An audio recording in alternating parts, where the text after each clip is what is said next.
Believe me, I'm from Detroit. I know. Believe me, I study South Africa. I know. Your education and the reputation of your degree will be impoverished by the loss of this extraordinary, celebrated feature of the University of California at Berkeley. The breathtaking diversity of its student body, and the state of California will be impoverished, for its citizens will be far less prepared to address proactively and with ingenuity the challenges we will surely face in the coming decades. Being public also means that the UC believes in shared governance. Management of the university is divided between administrators who are charged with ensuring the material conditions of the success of the university, and the academic senate of tenure and tenure-track faculty who guide and chart its academic mission. Shared governance gives the faculty both a voice in and responsibility for the operation of the university, and represents a guiding force that unifies the 10 campuses of the university into a single system under a uniform standard of excellence. I would like to recognize Henry Powell, who is the chair of the entire UC System Academic Senate.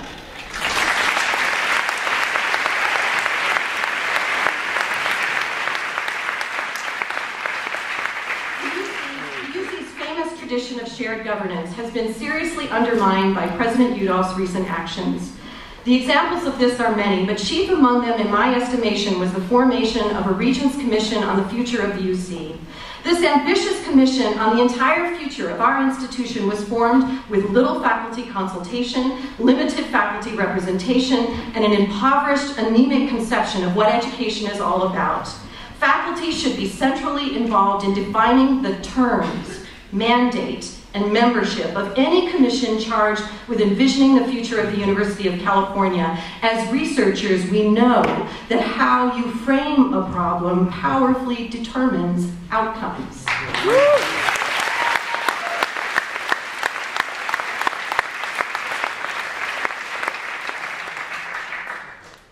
Evidence of the budget cuts hits us daily. Mid-year fee hikes are just the latest news, but the decline in state funding started long ago. California's per-student spending for UC education has fallen by nearly 40% since 1990. Students, is such a decrease in public funding of your education necessary? Hell no.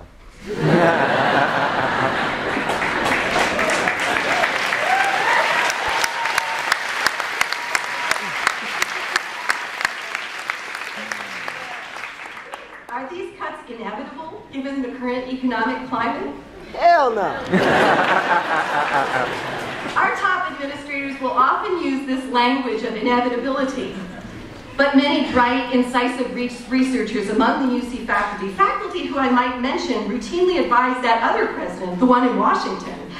Our faculty believe that the sustained degradation of financing for public education is neither necessary nor inevitable. The majority of Californians do want public education. The problem is that we are the only state in America that is governed by minority rule. A 1/3 + 1 minority in the legislature can overrule the will of the majority because of Proposition 13. But there is hope. Minority rule can be overcome. Apartheid South Africa was also governed by minority rule. 20% of its population controlled 80% of its resources. But this unjust and amoral system was dismantled by grassroots activism, including boycotts and protests mobilized on this very campus on our very own Sproul Plaza.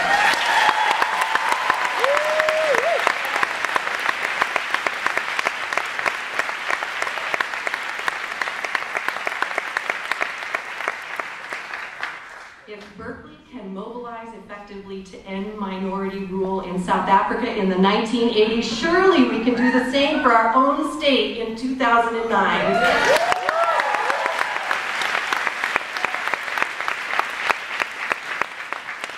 In the long run, we need to convince the people of the state of California to repeal Proposition 13, overturn minority rule, and restore funding to public education. The state must become a reliable partner in financing the university, just as the UC has been for the past 140 years, a reliable partner in giving California's sons and daughters one of the best educations in the world. The UC Office of the President and the Board of Regents should be effective, articulate advocates for the University of California. They should be regularly delivering compelling public speeches that persuasively argue for the value of the UC. Speeches like this one, but even better. I hereby challenge them to do so. Such advocacy is what our top administrators in the Office of the President are getting paid to do. Students demand that you get your money's worth. But restoring state funding will take time. We can't wait that long to address our immediate fiscal crisis. Budget cuts are being implemented now, even as I speak. Choices about where the cuts happen are always ideological, expressing a certain set of values. A university's reputation takes decades to build, but it can be dismantled in a very short time. The University of California will be at the top of your resumes for the rest of your life. You are shareholders in this institution's present and future. You, along with alumni, faculty, administrators, staff, and the regents, must be vigilant trustees of its reputation. Demand transparency about our budget. Demand that the faculty who are so central to the university's reputation have a central role in managing budget decisions during these difficult economic times. We hear a lot of talk about the unprecedented nature of the current crisis. Such statements often license those in power to take extraordinary actions and to suspend democratic processes. I learned of President Udall's declaration of a state of fiscal emergency while I was in South Africa this summer, a place where the memory of states of emergency under apartheid sends shudders down the spine of everyone who lived through it. But is our present moment unprecedented? We are currently experiencing a 20% drop in state funding, which is certainly a significant sum. However, during the Great Depression, the UC weathered an even worse economic storm. We had a 26% drop in funding from the state. What is unprecedented is the degree and character of mobilization that has happened in just the last month. Never before in the history of the University of California has there been such unanimous solidarity across all campus systems, system-wide, and across the fault lines that typically divide faculty and students, staff and faculty, lecturers and professors, and the unions who represent our staff workers. Even other states are rallying on our behalf. The University of Arizona has organized a day of action for tomorrow to protest sweeping budget cuts at their university and to show solidarity with us.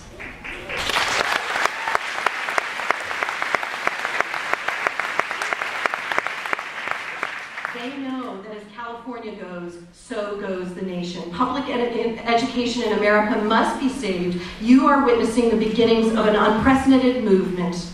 You have a chance to be part of history.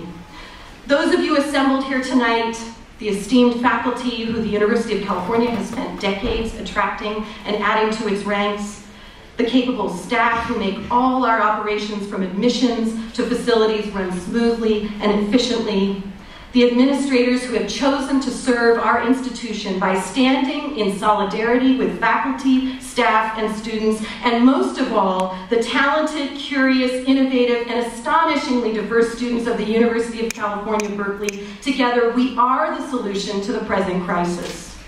Working together, I believe we can convince the public, your parents, our neighbors, our legislators, our governor, the UC regents, and perhaps even a few misguided UC administrators, that the fundamental features of the University of California's identity, our accessibility, affordability, democratic processes, public trust, and our commitment to research, teaching, and public service are not only worth preserving, they are actually the road to a secure, prosperous, just, and humane future for the state of California and the nation.